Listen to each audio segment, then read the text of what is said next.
There's been some confusion about the upcoming special election, some confusion about the ballot question. And we've invited City Attorney Gary Riebensdorf down to offer some clarification on what a yes vote means and what a no vote means. And to further clarify, this news conference and some supporting information will be available at wichita.gov and on City 7. Okay, Gary? Thank you, Van. On February 28th, the citizens of Wichita will have the opportunity to vote on whether to approve or deny Charter Ordinance number 216 adopted by the City Council. Charter Ordinance number 216 proposes an amendment to an existing charter ordinance that would provide that for a period of 15 years, the developers would receive a 75% rebate, or a rebate of 75% on guest tax revenues to reimburse them for the costs of developing the hotel. The remaining 25% of the tax revenues will be used for promoting tourism, which is currently the language of the charter ordinances. After the 15th year, the rebate of the 75% will end. That means all the money that's collected at any hotel for the guest tax would be used strictly for other tourism type situations. The current ordinance provides for a 6% guest tax on all room rentals in the city of Wichita. The existing charter ordinance sets out how that money will be expended, and it's basically for tourism, convention, those type of things, to construct or maintain or use those type of facilities for tourism. The main thing is to promote tourism. The election would not change that assessment amount or how the tax is collected. Now, the question that's come up from citizens who've received their advance ballot is, why is the question so long, so lengthy? The Constitution of the state of Kansas sets the requirements for the ballot question. It requires that you list the number of the charter ordinance, which is 216, and that you identify the title of the charter ordinance, and that then you shall put the language, shall that ordinance go into effect. So that's why we have to have the language that we do. Also, the same constitutional provisions provide that you have to title a charter ordinance in a certain way to make sure that it's understood what that title means to the charter ordinance to make it a legal ordinance. So to comply with the constitutional requirements, we have to set out the title of the charter ordinance, the number of the charter ordinance, and that lengthy material in there that describes how the title of the ordinance, and then shall the ordinance take effect. Now, what does a yes vote and what does a no vote mean? A yes vote means that, or I'm sorry, let me talk about a no vote. A no vote would mean the charter ordinance would not go into effect, and the city would not be able to reallocate 75% of the guest tax for a period of 15 years from the hotel to assist in the development of the costs of the hotel. That means all the guest taxes collected in the city would go to promote tourism. A yes vote would approve the charter ordinance, and the city would reallocate 75% of the guest tax revenues that are generated at the Ambassador Hotel for a period of 15 years to assist in the development of the development costs of the hotel, and will assist in the redevelopment of downtown Wichita.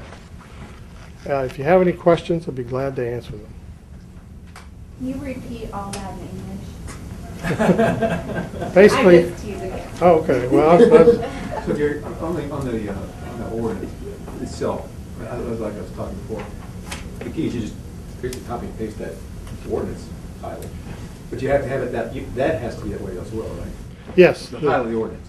Yes, the ordinance has to be worded in a certain way, because the only way you can change an existing charter ordinance is to amend it with another charter ordinance, and in the title you have to identify the, the, the existing charter ordinance that you're changing. That's all under section 12?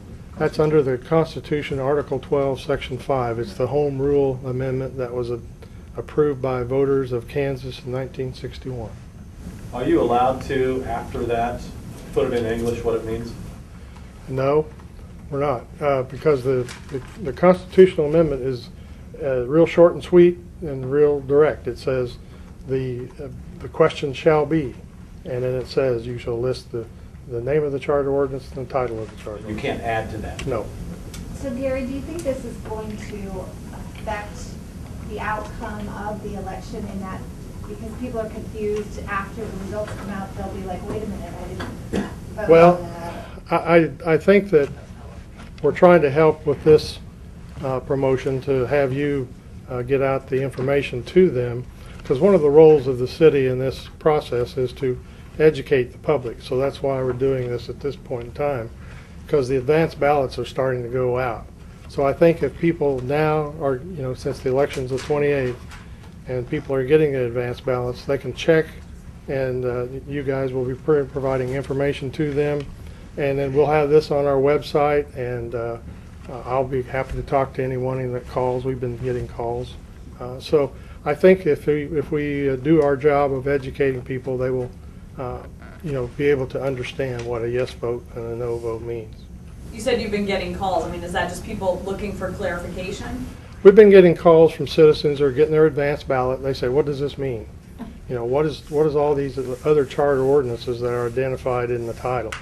And so what we're telling them is that's required by the Constitution, and basically here's what a yes vote means, here's what a no vote means. So, and once we've talked to them, they say, okay, I understand.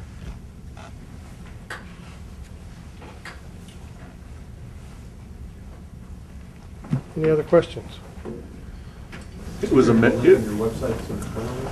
There's this information is going to be put on the city's Oh, website. bigger in here? Yes, and we'll have that on the city's website. And Van, you're going to do on the city's TV channel.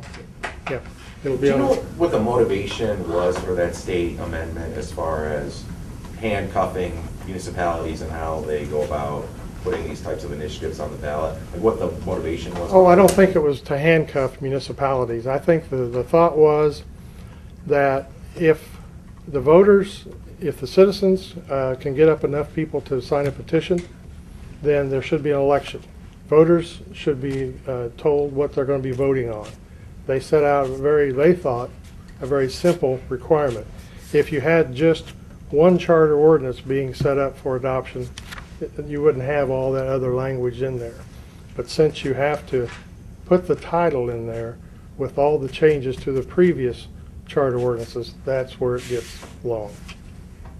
So I don't think it was anything to be complicated. They tried to make it simple, but as time goes on, it gets complicated.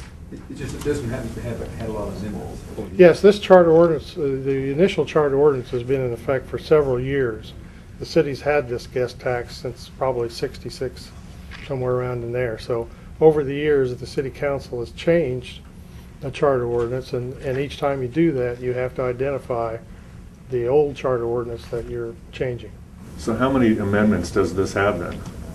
Oh, I'd have to go back and check. There's several. But I mean, just in the quote of what the question is, there's at least three, isn't there? There's three, yes. Okay. Yeah, we're identifying three. So there's been 3 amendments. Pardon me? There's been 3 amendments. Well, the charter ordinance that we're amended another charter ordinance, which amended another charter ordinance. So we have to identify where, the string of the language that we're trying to change. Is that kind of the reason why you're getting these ballots out early enough so that people have time to? Well, the election commissioner has advanced balloting for any type of election. So this is I guess yesterday was the first day they started sending them out to people who asked for them, and so that's when the questions started coming from the people that had asked for an advanced ballot.